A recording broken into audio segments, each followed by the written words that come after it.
Production for Panther Sports Talk is brought to you in part by the following supporters of WEIU.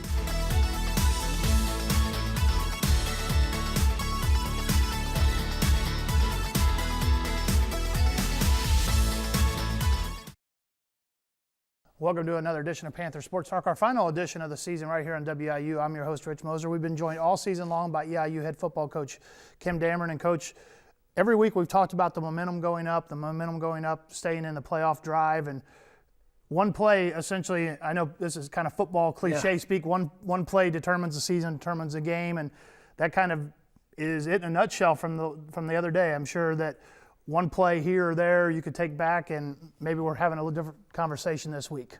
Well, every football game is like that, and you don't ever want to put the blame or even all the accolades on just one play or one player. It takes 11 guys on offense and 11 guys on defense on every play to be successful, and we had quite a few of those plays. We figured out that, there was probably 6 plays defensively we'd like to have back. Obviously, big plays in the passing game especially. And then offensively, we just we felt like, especially in the first half, we just didn't execute. We just weren't on. We were missing just a little here, a little there. But, the thing about it is, their defense has a little something to do with that too. And they're a very athletic defense. And so the combination of us getting off to a slow start execution-wise, as well as their athleticism, we dug ourselves a hole. I was actually, to be honest with you, the way we played, to look up at the end of the first quarter and be 7-7, I was actually kind of happy. But the second quarter was just disastrous. They would go down and score, and we didn't answer. And so we ended up digging ourselves a hole. I was very proud of the way our kids came back, though, in the third quarter. I thought we really dominated the third quarter against a really good football team. We came up a little short. Obviously, when you throw a pick six, that is something that is just really hard to overcome. But, the thing about it is that's the same guy that's been making plays, and he's trying to make a play. And maybe, the judgment might have been a little bit better to just throw it up in the stands. But, hey, guy thought he, could get it in there and make a play, and it just didn't work out. But and that's the way football is. And so, I'm really proud of our effort. I'm proud of the way our kids fought against a pretty darn good opponent in their backyard. And they're, now we're sitting in a position where we've got one game to play as a team. Now, somebody had asked me before the game kind of how we were and how we thought we matched up. And I told him, I said, looking on paper, I said, statistically, the way the results have been against other schools, I said, it's going to come down to who could turn the ball over less. And I know in evenly matched games that happens all the time. And we got a couple turnovers. They got a couple turnovers. Theirs ended up being kind of the difference there. But the one thing I credit you and your staff for, and I think the team as well, is great halftime adjustments there. You talked about you guys were able to really just withstand the storm in the first half, came out and really dominated the second half, except for really the only score they had was unfortunately on the turnover. Right. They, we came back and we basically came back. They didn't score on us the whole second half. We came back. We marched the ball. We scored some points. And again, the difference was that 7 points that their defense scored. But like I said, we fought. Our kids fought. Where they sometimes maybe literally. It's like any big football game. You're going to have some chippiness, some pushing and shoving. It's part of the game. I thought the officials did a pretty good job with it earlier of trying to get in control of the game. It could have got out of whack, but it didn't. We're just competing. And there's nothing like being in the heat of the battle and competing and having your group out there and watching them. It's very satisfying as a coach to go watch a bunch of guys go do what you've asked them to do and let them just go play and have fun. And it was a heck of a ball game. It really was. It was one that I would like to have seen. Was I not coaching in it, it would have been fun to watch. That was a very good game. I agree with that. You guys come out of there, like you said, the team gave it its all, left it all on the field. Some of the guys, unfortunately, were left on the field in the course of it. Yeah. I guess now the big focus for you is you keep them focused, regrouped? And I know some of them are kind of probably 50-50 on health issues for one final game. I know the seniors are going to definitely want to get out there, but I guess the motivation factor for you this week as a coaching staff has got to be maybe harder than some of the other weeks this season. Well, yeah, it's always harder when you can't look down the road and say we're playoff bound or stuff like that. So obviously that's going to be harder. But this group of seniors has done so much for this football program. I mean, when you look at it, the last 3 years, this group of seniors that's going to be graduating has really won a lot of football games. And they've done a lot for this program. And so our challenge to the younger players and these seniors is to go out and let's go play the best football game we've played thus far this year. Let's send these seniors out the right way. It's imperative that we end up 500. It's imperative that we end up with a win going into the offseason. There's tons of different things to play for. But it's something that, we have to do a good job this week as a staff and the senior class of making sure that this message gets through to each and every one of these guys. Now, you guys play a UT Martin team that really seems to be surging here late in the year. Now, they were eliminated from postseason contention early on. Their last game was 2 weeks ago against then number 1 Mississippi State. They had last week off to rest for a bye. I guess when you're starting to look at film for them, are you really looking at film from 3 weeks ago? Because I don't know that the Mississippi State game probably gives you a lot of comparable things to see on film when you're scouting a team. Yeah, obviously you look at opponents that are comparative. Even though you do look at the Mississippi State game, they did some good things against Mississippi State. But obviously Mississippi State just pretty much overwhelmed them as far as the score is concerned. But they're a football team that, much like us, has had quite a bit of success here in the second half of the season. And so, they're a good football team. And they do a good job running the ball. They've got an efficient quarterback that doesn't turn it over a bunch. And defensively, they're playing very aggressively. And, it's going to be a good football game. And, the one thing that I would hope is that because we're going to play a good football team, number one, but number two, what we're fighting for, and again, for these seniors that are the fans, the students, the Blue Crew, all of those people would come out one more time and pay tribute to these seniors and watch this football team play.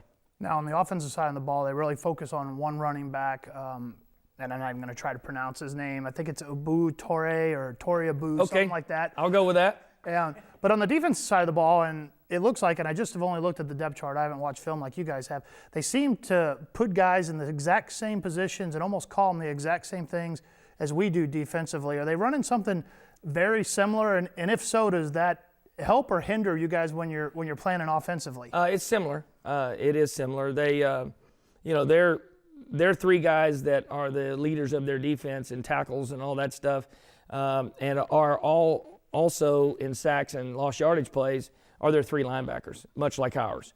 They deploy in somewhat of a 3-3 stack type or 3-3 alignment.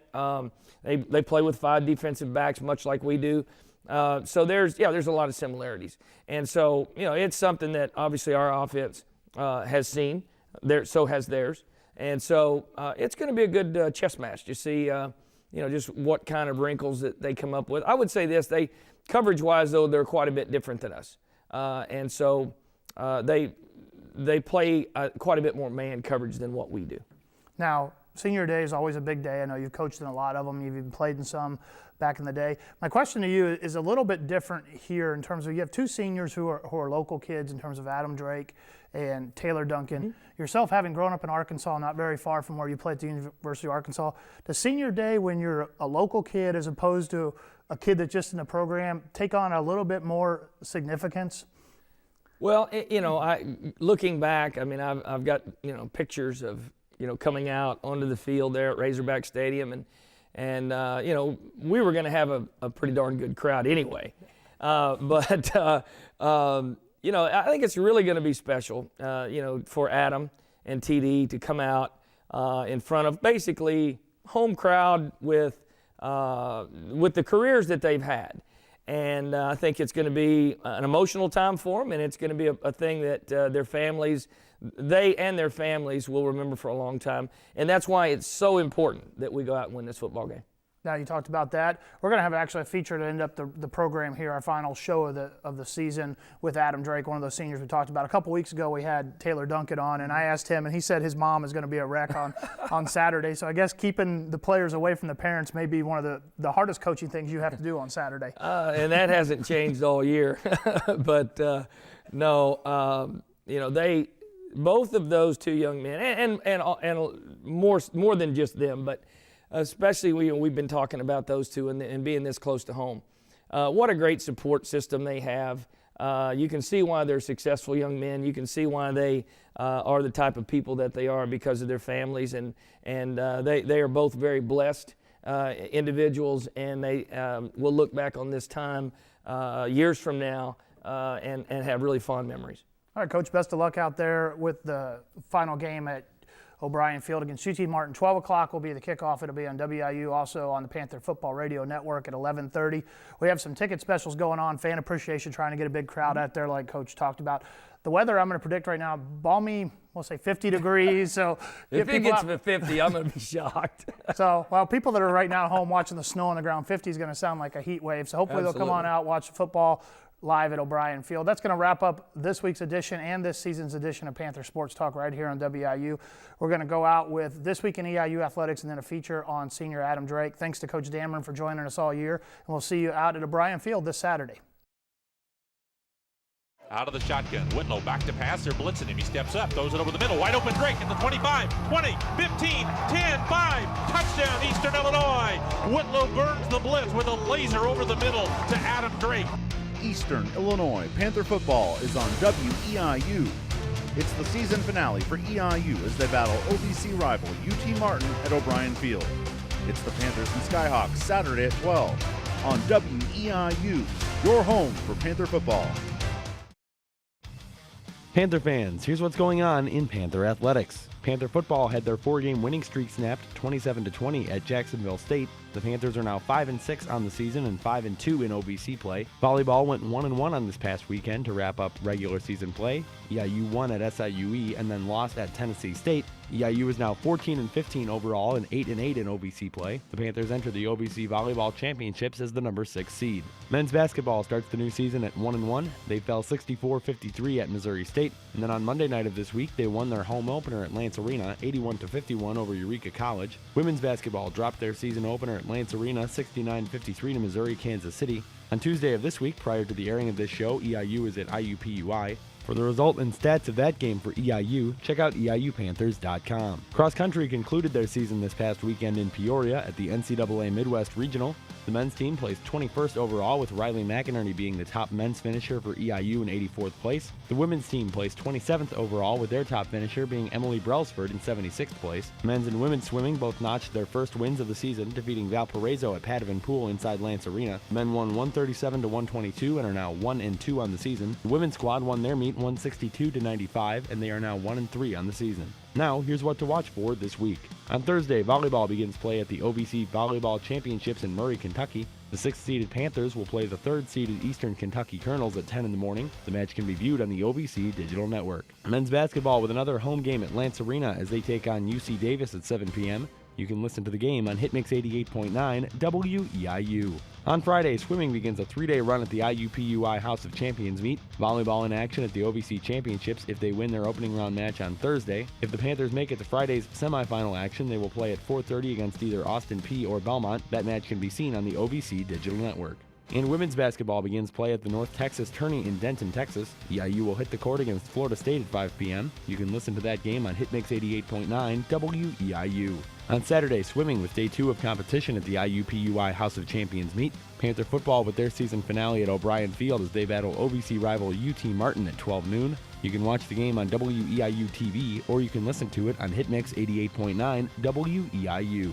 And volleyball in action at the OVC Volleyball Championships. If they make it to the championship match, the match will be at 7 p.m. and can be seen on the OVC Digital Network. On Sunday, swimming concludes competition at the IUPUI House of Champions meet in Indianapolis, Indiana. Both Panther basketball teams in action Sunday afternoon. The women's team wraps up play at the North Texas Tourney as they play the host Mean Green of North Texas at 2 p.m. You can listen to the game on Hitmix 88.9 WEIU. Then at 4 p.m., the men's team begins play in the Emerald Coast Classic as they are at Cincinnati. You can listen to the game on Hitmix 88.9 WEIU, or you can watch it on Fox Sports Ohio. On Tuesday, men's basketball continues play in the Emerald Coast Classic Tourney as they are in Omaha, Nebraska to battle Creighton at 7 p.m. You can listen to the game on Hitmix 88.9 WEIU, or you can watch it on Fox Sports 1. And next Wednesday, November 26th, women's basketball back at Lance Arena to face off with in-state rival Northern Illinois at 12 noon. You can listen to the game on Hitmix 88.9 WEIU. Reporting for Panther Sports Talk, I'm Brad Kupiak. From Charleston High School. Double wide outs to the left, single wide out to the right. Back goes Everett, looks to his left, throws, and the pass is caught, and it's Drake, and Drake's heading for the end zone, and he is brought down very close to the end zone, and he's over for the score. Adam Drake. To Eastern Illinois University. Could be the last play. He's going to fire it high and deep into the end zone for Adam Drake, and he got it. Touchdown, Eastern Illinois. On the last play of the game, Drake made a terrific catch in the back of the end zone for a 32-yard touchdown pass. I tell you, I've been watching Adam Drake make catches like that for quite some time, seeing him play at Charleston High School, and he never ceases to amaze me. Adam Drake has been catching passes on a football field in Charleston for nearly a decade, and he says the last 9 seasons have been just like a dream. That's how I feel all the time, honestly. I'm always constantly feel like I'm pinching myself, like, is this really happening? But it is, and sometimes I gotta tell myself, like, it is happening, you know, I gotta be confident in myself and that I can do these things every week, because sometimes I feel like it is a dream, but I'm just lucky enough to have this opportunity. Adam was a two-sport athlete, played tennis, did very well, played every facet of football here at Charleston High School, special teams, offense and defensively, and he was a gifted athlete, great body control, excellent hands, and a hard worker. I knew that if he got the opportunity to play at the next level, he, with his work ethic and dedication, that he would be a star. And we got to see that a little bit of that as when he was a freshman. Didn't play a whole lot as a sophomore, and then had that breakout career for most people as a junior, and then picked right up this year. Isn't how I thought it was going to happen. It's just lucky enough to happen that way. You know, it's been awesome being able to play for my hometown and continue that on to Eastern. SEMO was also talking to me, and it's funny, we were actually on our way there, and there was an ice storm. So my dad was flying us, so we had to turn around. And the next day, I think my heart was already set on Eastern, kind of being from here and everything. I signed with Eastern, and it was a great decision. It's pretty special, not only to perform at the level that he did at Charleston High School, but to go to a college right here in the hometown and let his talent shine is pretty special. And you see that in the tailgate area with the family and friends who know Adam's a great kid, and the love and the support there from his family. We're fortunate. We're fortunate as a community that he stayed here. EIU's very fortunate they got this young man, and it's just a win-win situation all around. Oh, there's no cons, just pros. They're a great support system. You know, my mom's ordered 1 million different t-shirts. You see them all out there. So they're awesome. I can't say enough about them. Despite playing under 3 different head coaches in his college career, Drake has kept his eyes on the prize and kept working hard, just like he did at CHS. Adam's a hard worker. You know, he comes to work every day, give 110%, and he's probably one of the best guys I've been around that, you know, he comes out with, like I said, a great attitude. You know, like I say, he works hard, and it's been a pleasure being around him as a receiver coach. Unselfish, certainly, and his work ethic is second to none. And he's a humble kid. And I think that goes back to his upbringing, working with the family and the construction crew. He never had anything handed to him. He worked very hard for everything he got. And he was an exceptional player here, worked hard, and did the same thing. Not only led, but cared about others. And he's one of those kids you just can't say enough great things about. I think he's been a leader. You know, he showed it by the way he played on the field. A lot of time, you know, when you think of a leader, you think of a guy that's very vocal. But he shows leadership by the way he go out and work on the practice field, how hard he work, and hopefully that's going to trigger down to the young guys. Yeah, that period where I was kind of lost myself, I guess, it really pushed me. You know, I think I needed that to get me to the next level where I am now. It made me better as a player, and it really pushed me, you know, being second and third position to push myself harder and get better. Adam's a role model. He is a figure that our kids know here in the community. He's around our program. You know, we've seen him at some lower class games, watching some family members and friends, and he's around. The kids know who he is, and he leads by great example. And a lot of kids use him as a role model. And it's great to see him not only perform well here at EIU at home, but to see how his statistics rank nationally and the hard work that pays off for what he's done. And we can't say enough great things about Adam and the success he's having.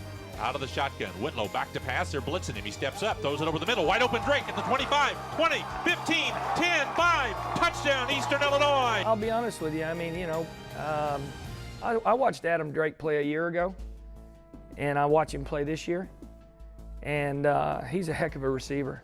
You know, wherever you throw it, he makes the catch. He's tough. He's smart. He runs good. He runs he does exactly what you ask him to do. He's been just somebody that I didn't really know that he would be able to play that well. It's not much he can improve on. You know, he's a guy that's, you know, going to do what you ask him to do. He's a great route runner. He has great ball skills. And I know whenever we call a pass and it's going his direction, he's going to come up with the play. And he's shown it on film that he can make some of the toughest catches that some other kids, not only on this team, but places I've been, won't come up with those catches. So he's probably got the best ball skills of any guys I've coached in my 15-plus year coaching receivers. A couple of weeks ago, I think Tennessee State tried to put their best defensive guy, follow him around for, you know, plays. But he's a guy, to me, it doesn't matter who's covering. I think he got the attitude where if it's single coverage, if it's double cover, I'm going to get open. And we as an offensive staff with Coach Steven feel like that regardless who's guarding him or what covers in, he's going to find a way to get open and make a play for us, which he has been doing all year so far. I did a speed camp with Don Beebe in Chicago, and that, you know, he taught me a lot of good running mechanics. I was only there for a day or for 2 days, so there's a lot of just short things that I could learn from him. But the coaches had had us doing a lot of things here over the summer as well. So we were out there every day doing 7-on-7s, and that really helped us a lot. You know, learning the new offense and defining some of the routes that we learned in spring. Just watching him, and like I said, you know, he got great hands. His ball skill is unbelievable, and like I said, probably one of the best guys, a receiver I've been around as far as catching the ball. He runs crisp routes. All his routes is on time, and you know, that's why he has a lot of catches right now, because the quarterback got confidence in him, and so that's the reason why he's having a great year that he's having right now. So what does the future hold for this standout pass catcher? Yes, I think he got a chance. You know, he just got to get with the right team, and I think the thing that you know he need to work on is his speed. You know, so many scouts and us as a college coach, you know, one of the things we look in is the speed, how fast the receivers are. But I think he got all the other intangibles as far as ball skills, you know, route running. Only thing that he really need to work on is his speed, which, you know, Jerry Rice was a 4.6, 4.7 kid. But, you know, you never know. It really depends on who he end up going to if he get that opportunity to go to the next level. If I have an opportunity to go to the next level, I'm definitely going to pursue that and work as hard as I can to do that. And if it doesn't happen, you know, I'm thinking about going to PA school, so I'll probably be here at Eastern for another year, taking anatomy and some of those classes I'll need for that, if that's the case. He has great protection, throws it deep up the right side for Drake. He's got it! A great catch at the 35-yard line. A jump ball out there between Drake and DeMontre Wade, and Adam Drake brought it down. Wade had great position. He couldn't have been in any better position than that to make a defensive play, but Drake just went up and took it away from him. And how did he do that? Well, he's Adam Drake. That's what he does. Way, way better athlete than you would think. Yeah, he's got the best hands I think I've seen in a long time. Reporting for Panther Sports Talk, I'm Brad Kupiak.